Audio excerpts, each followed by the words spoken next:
What is going on, you guys? My name is Rayge, and we are back today for a full tech guide playthrough here of Incursion 2.3 of the highest difficulty, utilizing my min-max value Pegasus team. So you guys may have already caught a glimpse of this in my previous videos, but now that we've achieved the highest difficulty here of the Incursion 2 raids, I do want to share that my experiences with my team, and it's great to see that this value roster is actually still performing and getting it done. So I'm going to be going through all the ability upgrades here, so that way you guys can see what I'm doing, as well as showcase for you the gameplay and how I'm going about and doing this on my own when I'm soloing my nodes or when I'm assisting with my fellow alliance mates.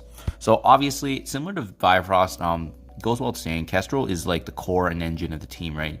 She's the equivalent of Val with Bifrost. You want to build her up as high as you can, maximize every single ability, because she's likely a lock already for Dark Dimension 7, and obviously being a mythic character, there are very few here in selections, right? So bring her up as high as possible.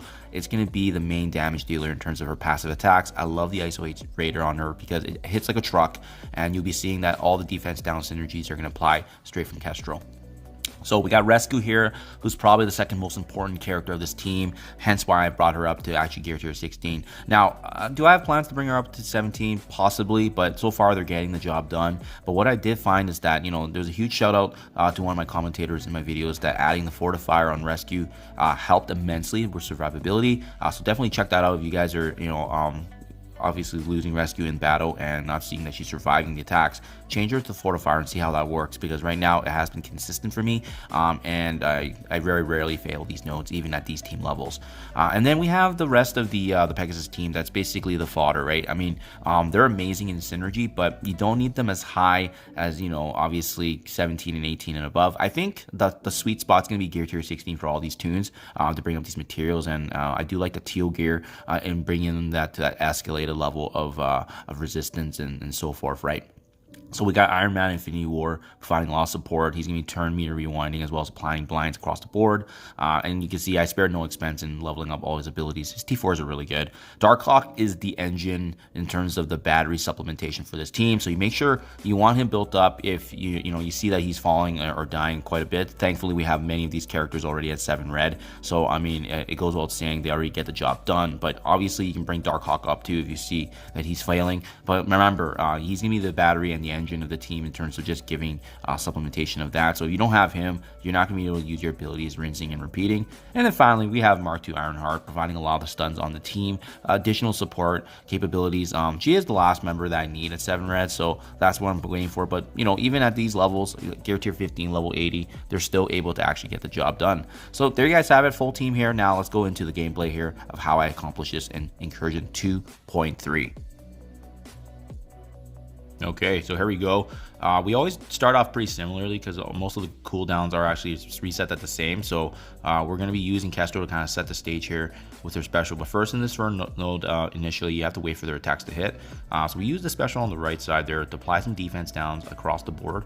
And obviously it goes without saying, you got to focus on Gambit and Weaver first, because Gambit's going to be pinging off for some pretty immense damage in these waves. But you can see this is why having a key Kestrel is so big, guys, because already from turn 1, her passive attacks take down another enemy, and you can see this is easily how we can steamroll, right? Feel free to use Rescue's abilities as much as you can, especially if you feel someone falls, because the moment a fellow Pegasus member does dwindle here, we're going to get energy back for Rescue to rinse and repeat. So she's going to be getting her energy to revive, so that's not an issue whatsoever, or one turn away from that. Activating the special for barrier, but yeah, now that we've taken care of Gambit, it's not as problematic. The Black Panthers are definitely a pain point. You don't want them to be getting their ultimate off, so we definitely want to be focusing on them, spraying some trauma and debuffs on that right side. I wouldn't worry too much about the left side just yet, but just be mindful of some of these key enemy characters that do the damage, like Sunfire. If he gets his turn, it could be pretty devastating, but we're going to be controlling him and trying to mitigate that. So finally getting the turn here, Rescue ultimate, a revive there. Darkhawk's back in action, so we're going to be getting energy once again back. But yeah, I just love the synergy of this team, and the fact that they can get this done at gear tier 15 at level 80 is pretty big for value wise. But yeah, this is definitely such a good team that I am planning to bring them up higher. Just more so, I've been spending a lot of gold, picking up the crimson gear pieces and upgrading characters and teams that I am interested in that don't need upgrading just yet, right? So it can get dicey and scary for sure at times if people focus your rescue.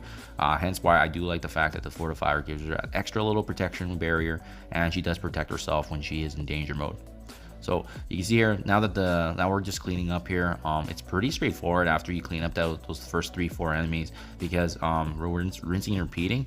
And you can see this is what I was talking about before, Black Panther getting his abilities off, and it could hurt us quite a bit, right? So you can see we're just trying to recover from the situation. This is probably one of the worst no playthroughs I've had, because typically I don't allow Black Panther to get his ultimate, but it just happened that way in this gameplay, and that's okay, because this is a good way to show you that even when things look pretty dicey here, we can actually still bring everyone back and prepare ourselves for the next node actually. So good stuff there. It's just because of the protection, right? Look at all the buffs we have, and that's really where this team's gonna thrive. It's gonna be interesting in the future when they do the next rendition of tech notes, because this team just absolutely shines. Now that we're down to the last 2 enemies, not a big deal. Easy cleanup here. And again, we decided not to use Rescue's ultimate because we're seeing this opportunity here where we can just revive him. And, typically I have a full team going into it, but that's okay. I don't want to waste Rescue's ultimate in case we do need it at the initial burst here of the node 2.